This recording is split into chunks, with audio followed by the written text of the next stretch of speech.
The wedding of Emperor Cassian Aurelius to Lady Selene of Delphia was the most lavish celebration Rome had witnessed in a generation.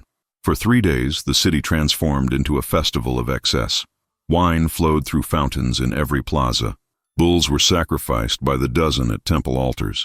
Citizens received distributions of grain and coin, ensuring even the poorest could feast. Musicians played without ceasing, their melodies drifting through marble corridors and crowded streets. The wedding was not merely a ceremony, it was a declaration, a promise of unity between two provinces locked in bitter rivalry for decades. Delphia, the eastern jewel of the empire, had always maintained an uneasy relationship with Rome. Rich in silver mines and strategic ports, Delphia's noble families had grown powerful enough to challenge imperial authority. Small conflicts had erupted over trade rights and taxation, threatening full rebellion. Cassian's advisors warned that Delphia's discontent could fracture the empire if left unaddressed. The solution they proposed was elegant: marriage, a political alliance sealed with sacred vows, binding Delphia's interests to Rome's through the person of their most celebrated daughter. Lady Selene was 21 when she arrived in Rome, carried through the gates in a litter draped with purple silk. She was the daughter of Delphia's most powerful senator, a man whose wealth rivaled the imperial treasury. Her education was legendary, tutored by philosophers from Athens, fluent in 5 languages, versed in poetry and statecraft. Those who had seen her described her beauty in reverent whispers, though she wore a veil in accordance with Delphian custom, revealing her face only to family and the man she would marry. Cassian himself was 30 years old. Having ruled for 5 years since his father's death, he was everything an emperor should be: tall and powerfully built, with the bearing of a career soldier and eyes that calculated the cost of every word spoken in his presence. He had secured Rome's northern borders through brilliant military campaigns, earned the loyalty of his legions, and maintained stability through strategic generosity and carefully applied force. He was, by all accounts, the perfect ruler, but he was also a man alone. His first wife had died 3 years into his reign, complications from childbirth taking both her and the son she'd tried to give him. The loss had changed Cassian. Those who knew him before said he became more remote, more focused on duty and less interested in softer aspects of life. He took a concubine, a Greek woman named Thalia, who bore him a son, securing at least the illusion of an heir. But Cassian never elevated Thalia to wife, never gave her the legitimacy that would make their son unquestionably imperial. When his advisors proposed marriage to Selene of Delphia, Cassian accepted with the same pragmatic calculation he applied to military strategy. This was about unity, about preventing rebellion, about securing the eastern provinces. Personal feelings were irrelevant. The wedding ceremony took place in the great temple, with every senator, every high priest, and every important family witnessing the union. Cassian stood at the altar in full imperial regalia: purple toga with gold embroidery, the laurel crown, rings of office on every finger. He looked every inch the divine ruler, untouchable and magnificent. When Selene approached, carried on a ceremonial chair by 8 slaves, the temple fell silent. Even with her face veiled, her grace was evident in every movement. She wore white silk that seemed to glow in the temple's lamplight, her dark hair crowned with flowers from Delphia's famous gardens. The high priest conducted the ceremony with ancient words that bound not just 2 people but 2 provinces, 2 political entities, 2 futures now inseparably linked. Cassian spoke his vows in a clear, formal voice. When it was Selene's turn, her voice was softer but equally steady, accented with Delphia's melodic inflection. Then came the moment when tradition demanded the groom lift his bride's veil. Cassian's hands moved to the delicate fabric, and for just an instant, he hesitated. Later, he would not be able to explain why. Perhaps some instinct, some premonition that once he saw her face, something fundamental would change. But the entire empire was watching, and an emperor could not hesitate. He lifted the veil. Selene's face was everything the rumors had promised. Delicate features that somehow conveyed both strength and gentleness.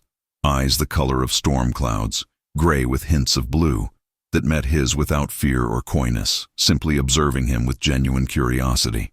Skin like polished ivory, and lips that curved into the smallest smile, as if she were privy to some secret the rest of the world hadn't yet discovered. Cassian felt something shift in his chest, an unwelcome sensation that felt dangerously close to desire. He kissed her as tradition demanded, a chaste brush of lips that lasted exactly as long as protocol required. Then he replaced the veil, hiding her face from the crowd, though the image was already burned into his memory. The celebration that followed was everything one would expect: excessive, joyful, carefully choreographed to display imperial magnificence. Cassian and Selene sat side by side on elevated thrones, receiving congratulations from an endless stream of nobles and foreign dignitaries. They ate from golden plates and drank from jeweled cups, but they barely spoke to each other. When custom demanded they dance, Cassian held her with formal precision, maintaining exactly the proper distance, meeting her eyes only when absolutely necessary. Selene followed his lead with equal formality, her expression serene, revealing nothing. As the night wore on and wine flowed more freely, the crowd began to call for the traditional bedding ceremony, the moment when the emperor and his new empress would be escorted to the imperial chambers to consummate their union. Cassian raised his hand and the crowd fell silent. "The empress is weary from her journey and the day's celebrations," he announced. "We will retire separately tonight to allow her proper rest before assuming her duties. Tomorrow, we present ourselves to the Senate. Tonight, we honor the gods with temperance." It was unusual but not unheard of. Most accepted the emperor's decision with understanding nods. Only the most observant noticed the flash of something: surprise, relief, that crossed Selene's veiled face before she composed herself. They were escorted to their respective chambers, Cassian to the emperor's suite in the palace's western wing, Selene to the empress's chambers in the eastern wing. An entire section of the palace separated them, a distance that could be crossed in minutes but might as well have been miles. In her new chambers, Selene dismissed her attendants and stood alone at the window, looking out over the city that was now her home. Rome sprawled below, its thousands of lights like stars reflected on earth. She had known this marriage would be political, had been prepared for duty over affection. But she hadn't expected the look in Cassian's eyes when he'd lifted her veil, a moment of genuine connection before walls slammed back into place. In his chambers, Cassian stood at a similar window, staring at the same city but seeing something else entirely. He was thinking about a prophecy, words spoken by a dying oracle 3 years ago. "The one you love will destroy your reign. Guard your heart, Caesar, or lose your crown." He had dismissed it as ravings. But after losing his first wife, after watching how grief had nearly paralyzed his ability to rule, he'd begun to wonder. Love was a weakness emperors couldn't afford. Desire was a distraction. Attachment was a vulnerability enemies could exploit. So he had made a decision. He would honor his marriage to Selene in every way except one. She would be his empress in title, his political partner, his symbol of unity with Delphia, but he would not allow himself to truly know her, to want her, to risk the kind of emotional attachment that had nearly destroyed him before. He would keep her at a distance, for the good of the empire. It seemed like a rational decision, an emperor's decision, made with cold clarity. What Cassian didn't understand yet was that some decisions plant seeds of their own destruction. That distance, maintained too long, creates a hunger more dangerous than any intimacy. That fear of prophecy sometimes ensures its fulfillment. And that the woman now sleeping in chambers across the palace was not simply a political arrangement to be managed, but a force that would challenge everything he thought he knew about duty, love, and what it meant to truly rule. But that revelation would take time. 7 years, to be exact. 7 years of silence between sleeping chambers. 7 years of a marriage that was everything except real. 7 years before the night when Emperor Cassian would finally understand that the greatest threat to his reign wasn't loving Selene. It was failing to. The palace had a way of making secrets into currency. Every whisper in a corridor, every glance between courtiers, every unexplained absence became material for speculation, negotiation, and political maneuvering. And no secret was more valuable, or more whispered about, than the emperor's untouched empress. 7 years had passed since the wedding, and in that time, Selene had transformed from a foreign bride into Rome's most beloved figure. The people adored her in ways that made the Senate uncomfortable, and the emperor's advisors deeply nervous. She walked among the citizens during festivals, speaking to merchants and craftsmen with genuine interest. She funded schools for poor children, using her personal allowance from Delphia's silver mines. She mediated disputes between noble families with wisdom that reminded older senators of Solomon's judgment. But at night, she returned to her chambers in the eastern wing where she slept alone. The rumors had started within months of the wedding. At first, they were merely curious observations. The emperor and empress were rarely seen together except at official functions. They sat side by side at state banquets, but never spoke beyond polite formalities. They appeared together for religious ceremonies, but maintained a careful distance, like two planets orbiting the same sun but never touching. Then the whispers became darker, more imaginative. The empress was cursed, some said. Any man who touched her would die within a year. That's why the emperor kept his distance. He'd been warned by oracles, by priests, by the gods themselves. The proof, they claimed, was in how Cassian's first wife had died. He'd loved her, touched her, and she'd perished. He wouldn't make that mistake twice. Others claimed the empress was barren, her womb closed by some Eastern magic. The emperor, already blessed with a son by his concubine Thalia, had no need to risk his health betting a wife who could give him nothing. Why waste time on a political arrangement when he had an heir already? The crueler whispers suggested that the empress was simply not beautiful enough to tempt the emperor, that beneath her veils and formal gowns she was scarred or deformed, that the wedding night had revealed some flaw so profound that Cassian had rejected her immediately and never returned. Selene heard all these rumors, of course. The palace servants were loyal to her, and they reported everything.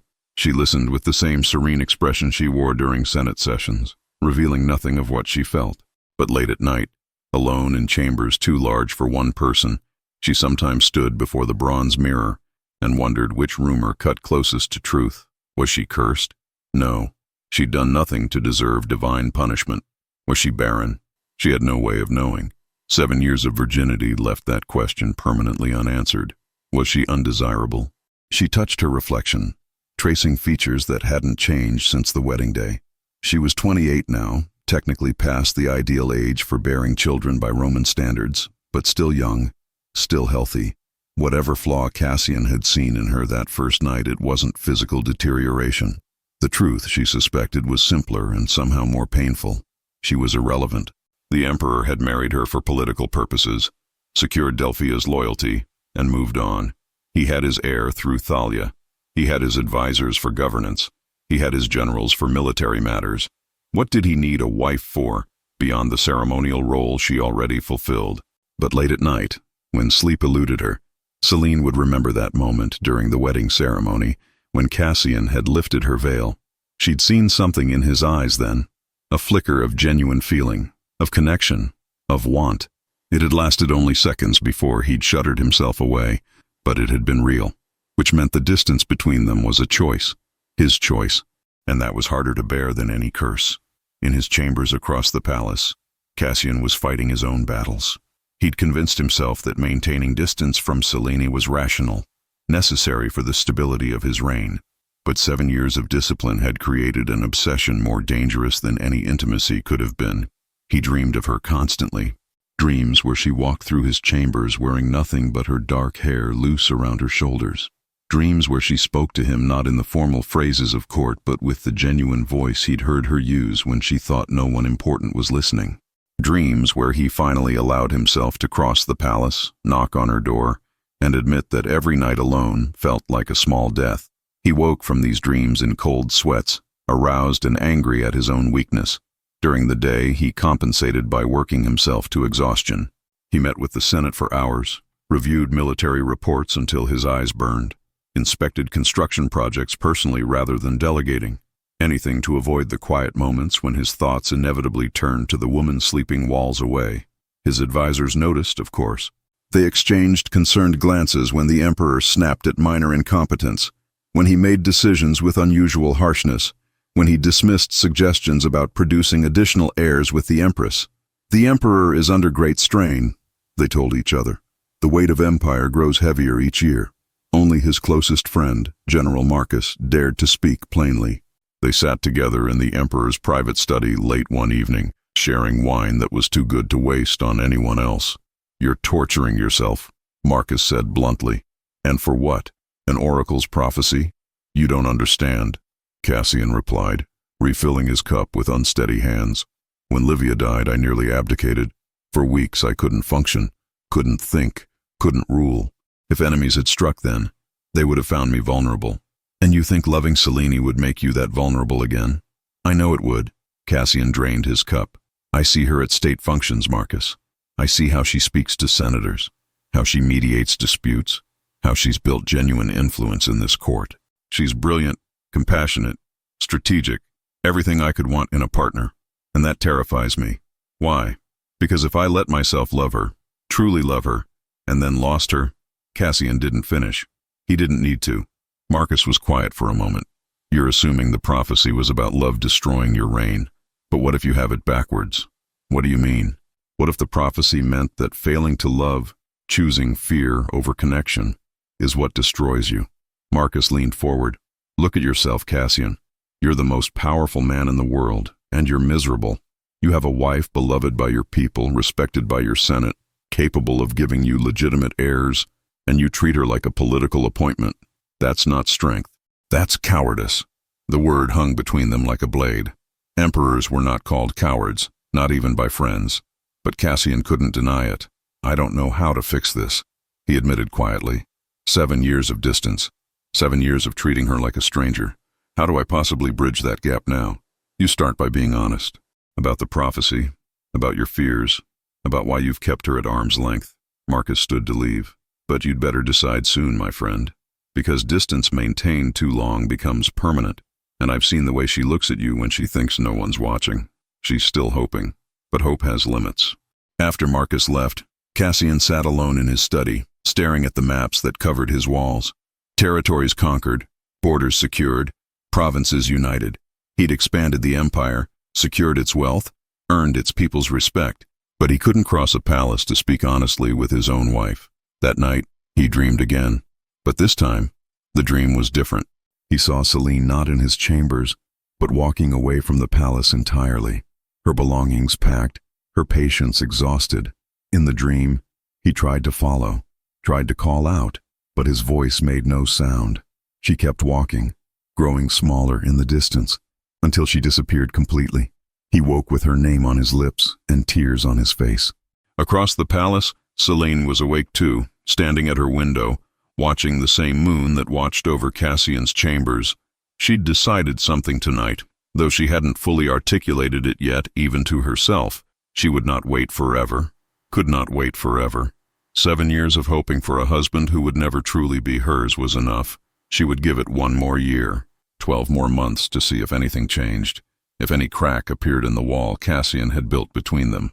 If not, she would leave, quietly, without scandal if possible, but leave nonetheless. Return to Delphia, perhaps, or simply disappear into one of the eastern provinces where no one knew the Empress's face. 7 years of being a ghost in her own marriage was enough. The choice was Cassian's now.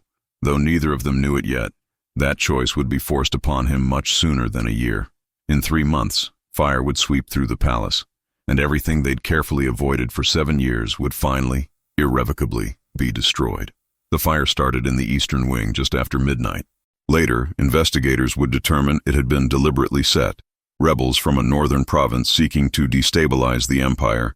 They'd bribed guards, smuggled oil-soaked materials into storage rooms, and waited for a moonless night. The flames caught faster than anyone anticipated, fed by ancient wooden beams and tapestries unchanged for generations. By the time palace guards sounded the alarm, half the eastern wing was engulfed. Cassian was in his study when he heard the bells. He'd been reviewing reports, unable to sleep, his mind wandering to thoughts of Celine. The sound of alarm bells sent him running toward the balcony, where he could see orange flames against the night sky, smoke billowing in thick clouds. The eastern wing, where Celine's chambers were located. "Get the Empress out!" he shouted to the nearest guards, his voice raw with panic. "Get her out now!" "The evacuation protocols are underway, Caesar," his captain replied. "All residents are being moved." "Where is the Empress? Where is Celine?" "I don't know, Caesar." Cassian was already running. He raced through the palace, pushing past servants, leaping over debris, ignoring his guards' calls to stay back. Heat intensified as he approached the eastern wing. Smoke burned his lungs and stung his eyes, but he kept moving, driven by terror he'd never felt even in battle. 7 years of distance evaporated. 7 years of careful control shattered. Nothing mattered except reaching her, making sure she was safe, finally holding her and knowing she was alive. He reached the corridor leading to her chambers and found it blocked by fallen beams and flames. A guard tried to stop him. "Caesar, you cannot... Get out of my way!" Cassian's voice carried an authority that brooked no argument. He wrapped his cloak around his face and pushed forward. The palace was unrecognizable, twisted by heat, obscured by smoke. He called her name, his voice hoarse. "Selene, where are you?" Only the roar of flames answered. He was about to force his way into her chambers when he heard a child's scream, high and terrified, coming from deeper in the wing. His son, Thalia's son. The boy's quarters were in this wing, housed near Selene's chambers because Cassian had wanted his heir close to the Empress's influence. Cassian ran toward the sound. Then he saw her. Selene emerged from the smoke like a figure from myth, her nightgown torn and blackened, dark hair loose and wild. She was carrying a child, perhaps 4 years old, clinging to her neck and sobbing. Thalia's son. Blood ran down Selene's arm where burning debris had struck her. Her face was covered in soot. The veil she always wore in public was gone, burned away. For the first time in 7 years, Cassian saw her face fully, with nothing between them. Even covered in ash and blood, she was beautiful. "Cassian," she said, her voice rough from smoke. "Take him. I need to go back. There are servants still trapped. You're not going anywhere." Cassian grabbed her arm. The first time he'd touched her beyond formal ceremony in 7 years. "You're hurt. I need to help them. There are people dying." A massive crack interrupted her as ceiling collapsed behind them, showering sparks. The boy in her arms screamed. Cassian didn't think. He pulled both Selene and his son against his chest, shielding them with his body as burning timber fell.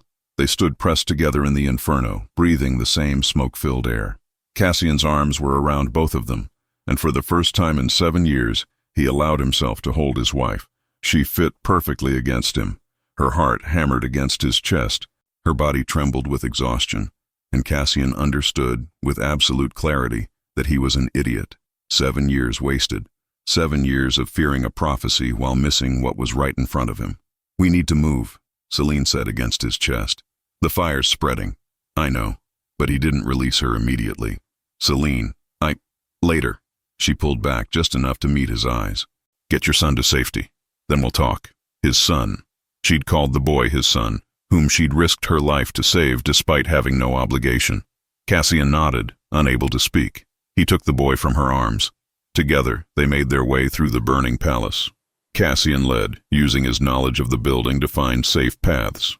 Selene followed, pausing to direct servants toward exits, to help an elderly cook overcome by smoke. Even injured and exhausted, she thought of others first. They emerged into the palace gardens where chaos reigned. Servants huddled in clusters. Guards tried to maintain order. Physicians moved among the injured. Thalia was there, being treated for minor burns. When she saw Cassian carrying her son, she ran to them, tears streaming. "My boy. Oh, gods." She took the child, sobbing with relief. "I tried to reach him, but the guards wouldn't let me through. The Empress got him out," Cassian said quietly. "She went into the fire and brought him to safety." Thalia looked at Selene, really looked at her, and something passed between the two women, understanding perhaps, or mutual respect. "Thank you," Thalia whispered. "Thank you for saving him." Selene nodded, swaying slightly. The adrenaline was wearing off. Blood still dripped from her arm. She looked ready to collapse. Cassian caught her as her knees buckled. "Physician! I need a physician now." "I'm fine," Selene protested weakly. "Others are hurt worse." "I don't care." Cassian lifted her into his arms. "You're hurt and you're going to let someone treat you." Despite everything, she smiled. "Is that an imperial command?" "Yes." "Then I suppose I have no choice, Caesar." It was the first time she'd shown humor with him in 7 years. And Cassian felt something crack inside him, all the walls he'd carefully built crumbling to dust. He carried her to the western wing and brought her to his own chambers. His personal physician was summoned. The physician cleaned the burns on her arm, applied salves that made Selene hiss with pain, and wrapped the injuries. He checked for other damage: bruised ribs, minor cuts, smoke damage to her lungs. "The Empress needs rest, several days of bed rest. The burns aren't severe, but they'll be painful." "She'll rest here," Cassian said firmly. "In my chambers." Selene started to protest, but Cassian cut her off. "That's not negotiable." So after the physician left, they sat in silence, Cassian in a chair beside the bed, Selene propped against pillows. Through the window, the eastern wing still burned, though the fire was coming under control. "You saved my son," Cassian said finally. "You risked your life for a child who isn't yours." "He's a child," Celine replied. That's all that mattered. Most women in your position would have let him burn. I'm not most women. She looked at him directly. I know you've kept me at distance for 7 years. I know our marriage is political theater, but I'm not capable of letting a child die. 7 years, Cassian repeated quietly. 7 years of treating you like a stranger. Why? You did nothing wrong. The words burst from him. After Livia died, an oracle told me that the one I loved would destroy my reign. When I married you and felt something real, I panicked. I thought keeping distance would protect us both. Celine was silent. So you've wasted 7 years because of a prophecy? Yes. There was no point in lying. I was a coward. I've been hiding from you from what you make me feel. And I've hurt you. You're right, Celine said quietly. It is unforgivable. The words hit like a blade. But, Celine continued, people can be forgiven if they truly change. Cassian moved to the bedside, dropping to his knees. Tell me how. Tell me what you need and I'll do it. I need honesty, Celine said. I need you to stop hiding. I need to know if there's actually a person beneath all that armor. There is, Cassian said hoarsely. I'm terrified. Terrified that I've destroyed any chance we had. But I'm also full of hope, because you're here, alive. He took her hand. Let me prove I can be more than just an emperor. Celine studied him for a long moment. Finally, she squeezed his hand. Then start with this. Stay, not as the emperor, but as my husband. Let's begin figuring out if we can be something other than strangers. I'll stay, for as long as you'll let me. Good, because I'm tired of being alone. Then rest. I'll be right here. That's a promise. As Celine's breathing deepened into sleep, Cassian remained at her bedside, holding her hand. The eastern wing still smoldered, but in the Emperor's chambers a different fire had been lit, one that had been smothering for 7 years, one that might finally be allowed to burn. Dawn broke over Rome with the acrid smell of smoke hanging in the air. The eastern wing of the palace was a blackened skeleton, its marble columns scorched, its chambers reduced to ash. Servants worked through the morning clearing debris. The death toll was mercifully low. 8 servants, 2 guards, thanks largely to swift evacuation and 1 Empress who'd risked everything to save those trapped inside. In the Emperor's chambers, Cassian had not slept. He'd spent the entire night in the chair beside his bed watching Celine sleep, terrified that if he looked away she might disappear like smoke. Every time her breathing hitched, he leaned forward, ready to call the physician. Every time she shifted in pain, he found himself wanting to climb into the bed beside her, to hold her and promise everything would be different. But he didn't, because he had no right. Not yet. Perhaps not ever. As golden light filtered through the windows, Celine's eyes opened slowly. For a moment she seemed disoriented, taking in the unfamiliar surroundings. Then her gaze found Cassian, still sitting in the chair, still watching her with an intensity that made something flutter in her chest. You stayed, she said, her voice hoarse from smoke damage. I promised I would. Emperors break promises all the time. Despite everything, Cassian smiled. Not this emperor. Not this promise. Celine tried to sit up and immediately winced, her burned arm protesting. Cassian was on his feet instantly, helping her settle back against the pillows. Thank you, she said quietly. Don't thank me. If I'd been less of a coward for the past 7 years, you wouldn't have been sleeping in the eastern wing. You would have been here, safe, where you belonged. Where I belonged? Celine raised an eyebrow. Like some possession to be kept safe? No. Cassian returned to his chair, pulling it closer. I meant, you should have been sleeping beside me, as my wife, as my partner, not isolated in a separate wing like some political prisoner. The words hung between them, more honest than anything he'd said in 7 years. You're right, Celine said. I should have been, but you made a choice, Cassian. Every night for 7 years. One fire doesn't erase 7 years of choices. I know. He ran a hand through his hair, frustrated, vulnerable. I know I can't erase it, can't undo the damage, but I want to try to build something different, if you'll let me. Why now? Celine's gray eyes searched his face. Why does it take a fire for you to suddenly want to be my husband? What changed? Everything. Nothing. Cassian struggled to articulate what he barely understood. Last night, when I thought you might be dead, when I was running through that burning palace, I realized that every rational argument I'd used to justify distance was worthless. The prophecy, the fear of losing you, all of it evaporated. What prophecy? After my first wife died, an oracle told me that the one I loved would destroy my reign. Guard your heart, she said. or lose your crown. He leaned forward. When I lifted your veil at our wedding and felt something real, I panicked. I thought keeping you at a distance would protect us both. So you've been in love with me for 7 years, Celine said slowly, while treating me like a stranger, while making me feel unwanted, undesirable, cursed. Do you understand how cruel that is? Yes. Cassian felt the weight crushing down. I understand, and I don't expect you to forgive me. I just needed you to know the truth, that it was never about you being lacking. It was about me being terrified. Terrified enough to waste both our lives. Yes. Celine looked at him, and Cassian saw her expression shift, from anger to something more complex, more painful. You're not the only one who's been afraid. What do you mean? I've spent 7 years thinking there was something wrong with me, something broken or cursed that made you unable to even look at me. She touched her face unconsciously. I've wondered if I was too plain, too educated, too Delphian, if my very existence was somehow offensive to you. Celine, no. Let me finish. She held up her uninjured hand. I've spent 7 years making myself smaller, quieter, trying to be the perfect political empress. Never demanding, never questioning. And do you know what I realized last night? What? That I'm done making myself small. Done waiting for you to decide I'm worth knowing. Done being the ghost empress. She met his eyes. If you want to build something different, it has to be with all of me. The woman who will challenge you, question you, refuse to simply nod and agree. The woman who has her own opinions about Rome. The woman who saved your son, not because it was politically wise, but because it was right. That's exactly the woman I want, Cassian said immediately.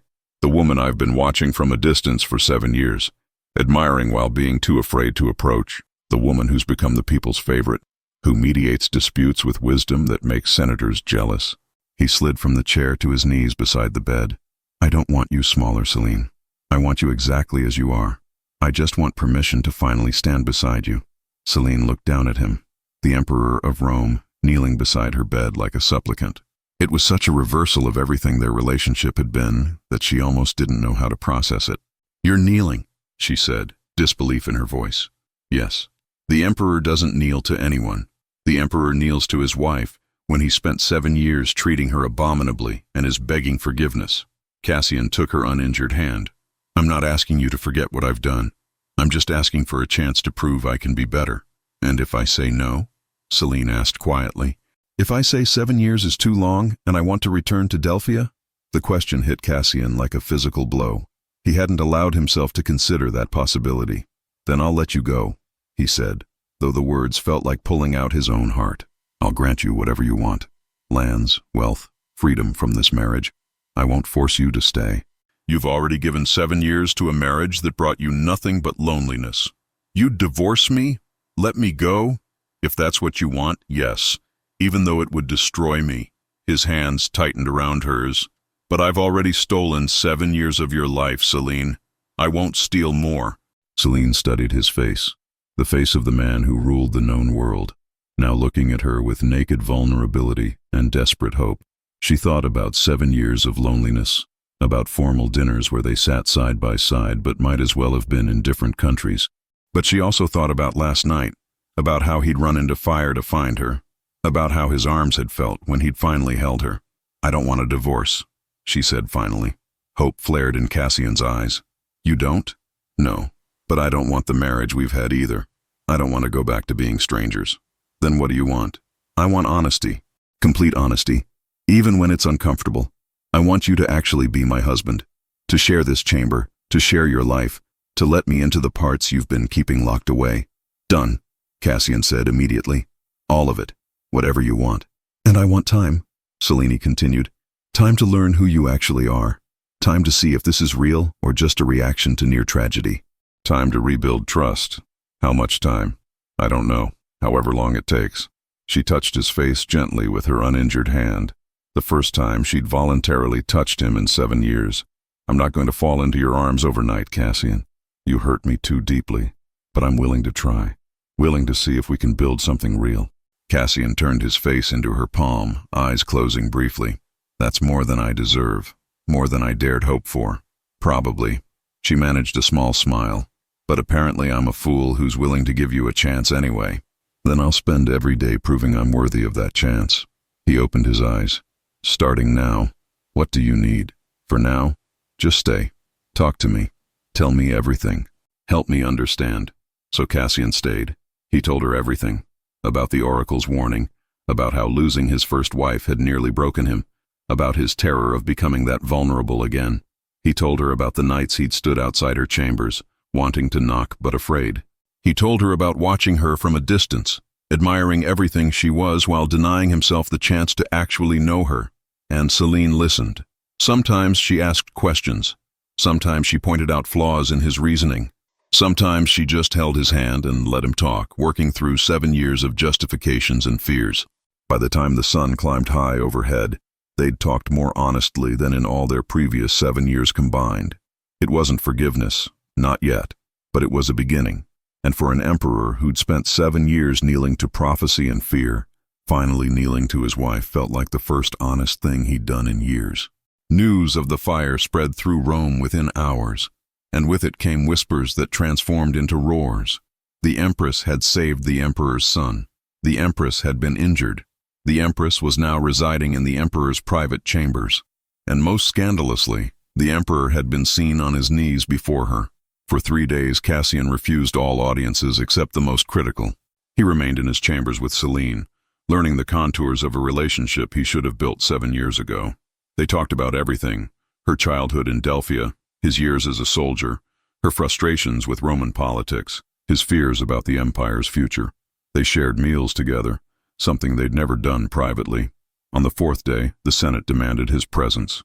"You cannot ignore them any longer," General Marcus said, standing at the entrance with the formality of someone delivering unwelcome news. "The senators are calling emergency sessions. They're saying the fire has made you unstable." "Unstable," Cassian repeated flatly, not looking up from where he sat beside Celine's bed.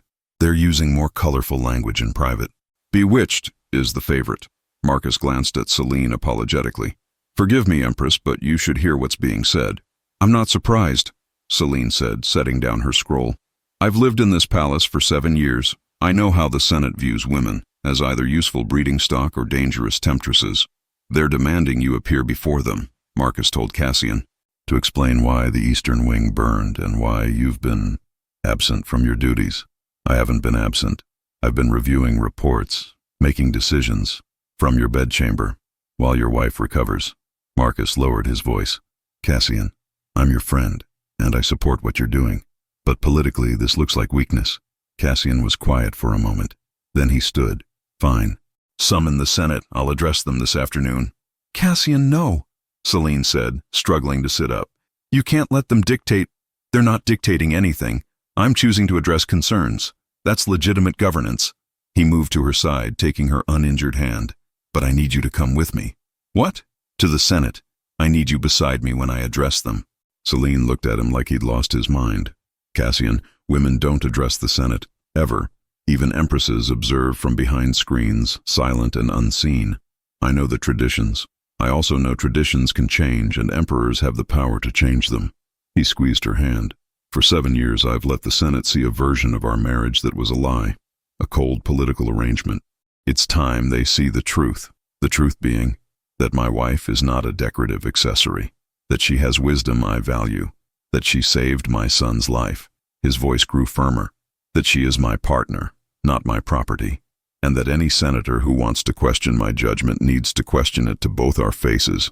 Marcus whistled low. "You're really going to bring her into the Senate chamber?" "If she's willing," Cassian said, looking at Celine. "I won't force you, but I'm done hiding what we are, or what we're trying to become." Celine studied him. She could see determination in his eyes, but also vulnerability.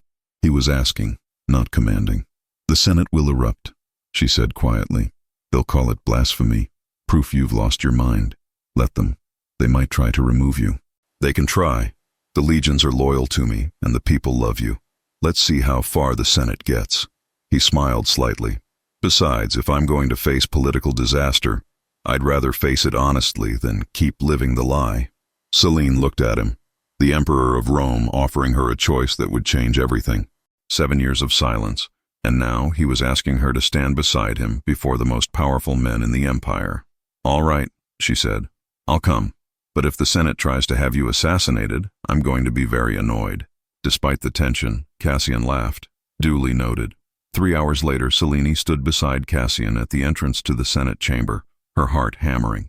She wore deep purple, imperial color, a statement in itself, and had forgone her usual veil. Her burned arm was carefully wrapped in clean linen, visible evidence of what she'd endured. She looked like what she was, a woman who'd survived fire and was done hiding. "Ready?" Cassian asked quietly. "No, but let's do it anyway."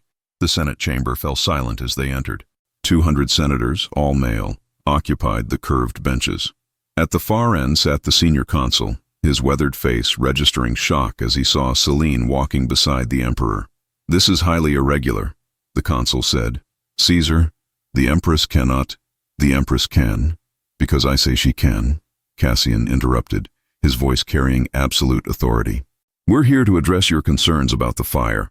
My wife has first-hand knowledge, having been instrumental in saving lives. Therefore, she will be part of this discussion." Murmurs rippled through the chamber. Shock, outrage, confusion.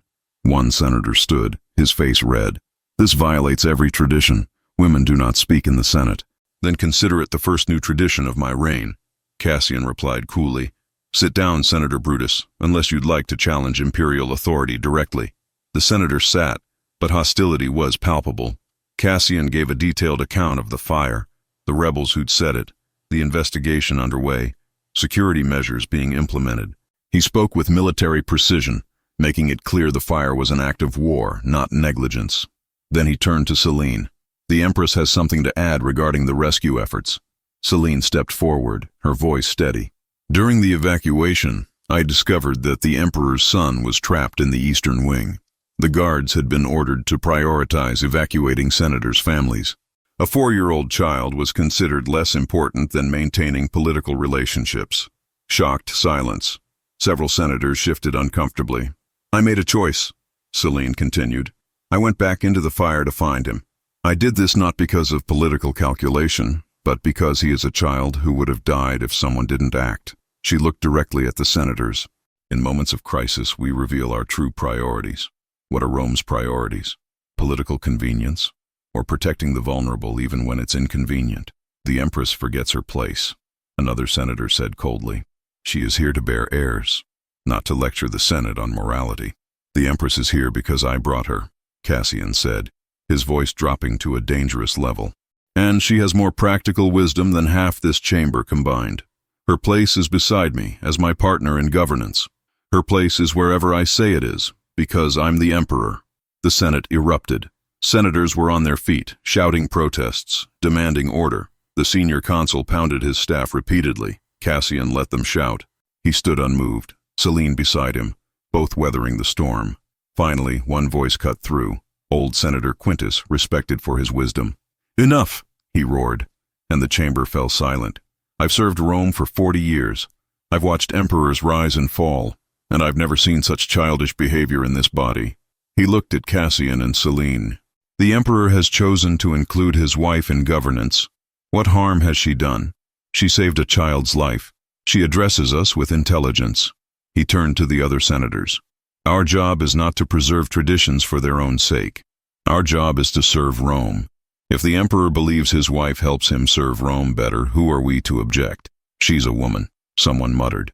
"And you're a fool," Quintus shot back. "But we let you speak in the Senate anyway." A few senators laughed. The mood shifted, still hostile, but no longer explosive. The senior consul cleared his throat. "The question before us is whether the Senate accepts this innovation, or whether we challenge imperial authority." "Let me make this simpler," Cassian said. "I'm not asking for your permission. I'm informing you of a change. Empress Selene will be involved in governance because she's earned that role. Any senator who objects is welcome to challenge me directly. But understand, this is not negotiable." Silence. Challenging an emperor directly meant potential exile or worse, and Cassian had the military's loyalty, the people's love, and a wife willing to stand beside him. One by one, senators sat down. The consul sighed. "The Senate acknowledges the emperor's decision, though we reserve the right to counsel against future innovations." "Duly noted," Cassian said dryly. As they left the chamber, Selene's legs felt like water. Once alone in the corridor, she leaned against the wall, breathing hard. "That was insane," she said. "That was necessary." Cassian stood before her, expression serious. I meant every word. You're not a decoration. You're my partner, and it's time Rome recognized that. You might have started a revolution. Good. Rome could use one. He touched her face gently.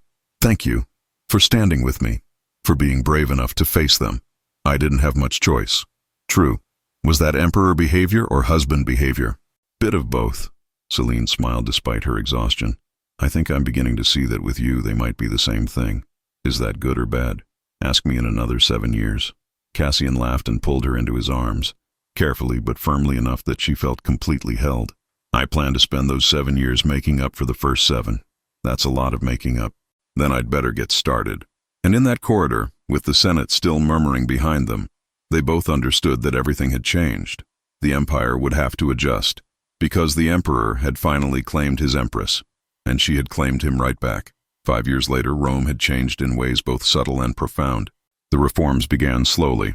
A woman appointed to oversee grain distribution, another advising on aqueduct construction. The Senate grumbled but couldn't argue with results. Famine that had threatened southern provinces was averted. Water reached districts that had suffered drought. Empress Celine's influence spread like roots through soil, invisible but foundational. The people noticed first. They saw an empress who walked among them during festivals, who listened to grievances and actually solved them. They saw an emperor who deferred to his wife's counsel publicly, who called her my wisest advisor without shame. They saw imperial children, 3 now, born over the years, raised by both parents. They saw love, real love, not the careful political arrangements that usually defined imperial marriages. And Rome, despite its obsession with tradition, couldn't help but respond. On a warm evening in late summer, Cassian found Celine in the palace gardens, sitting beneath the ancient olive tree. She was reading by lamplight, her hair loose around her shoulders in the casual way she wore it, now that the veil had been permanently abandoned. The children are asleep, he said, settling beside her. Marcus told them 3 stories. Livia demanded 4, and little Julia wouldn't sleep until you came to kiss her good night. I'll go in a moment. Celine set down her scroll, turning to face her husband. Even after 5 years, the sight of him still made something flutter in her chest. The gray at his temples suited him, she thought, made him look distinguished rather than old. You're staring, Cassian observed, smiling. I'm appreciating. There's a difference. Is this appreciation going somewhere? Or are you just enjoying making me self-conscious? Celine laughed, the sound easy and genuine. I was thinking about that night, the fire, when everything changed. Cassian's expression sobered.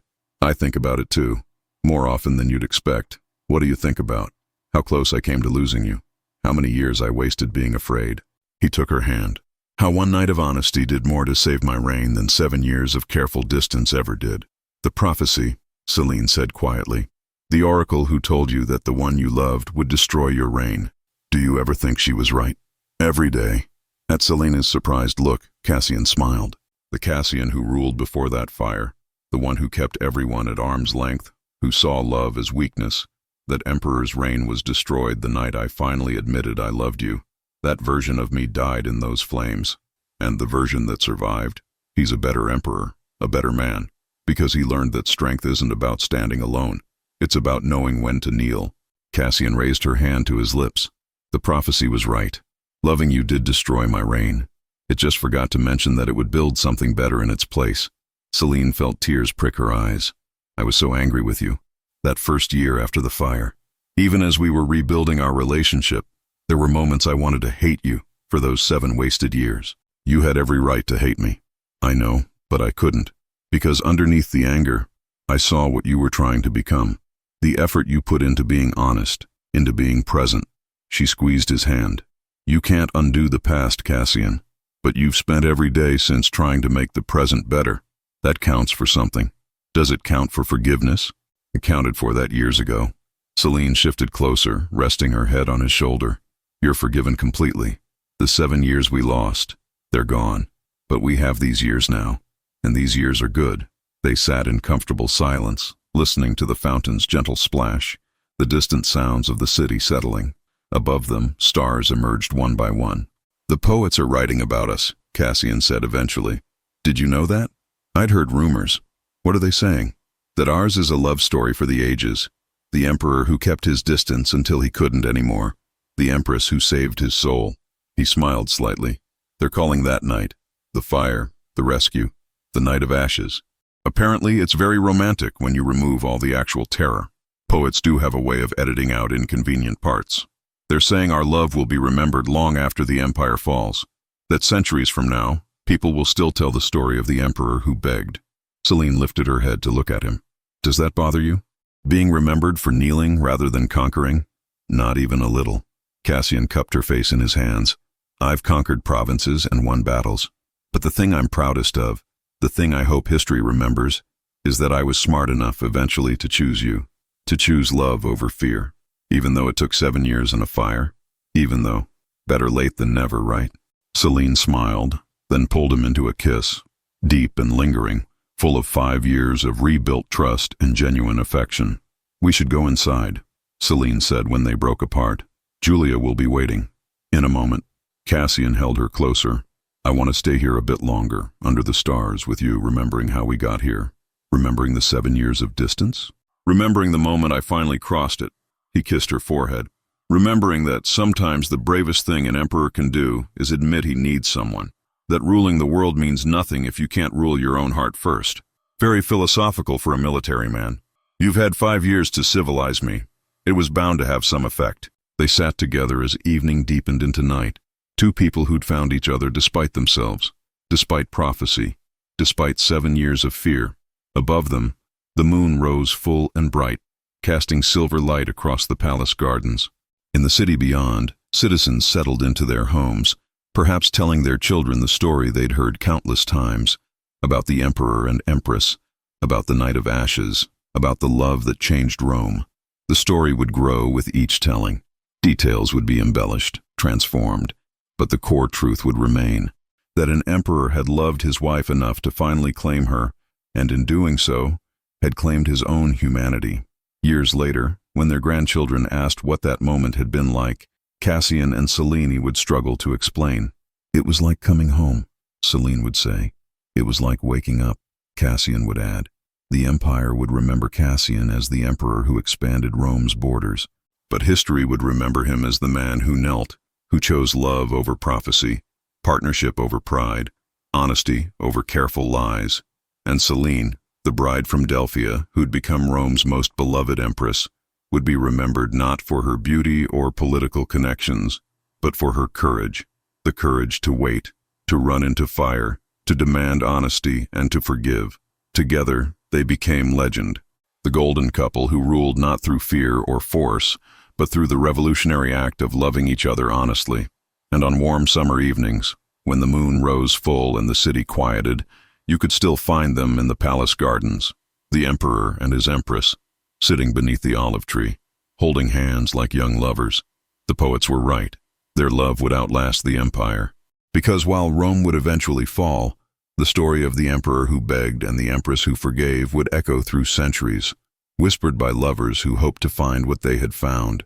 Not perfection, not a fairy tale without struggle, but something rarer, a love that survived its own worst enemy, fear, and emerged stronger for having fought the battle. Under the eternal night, in a garden that had seen countless dramas, an emperor held his empress.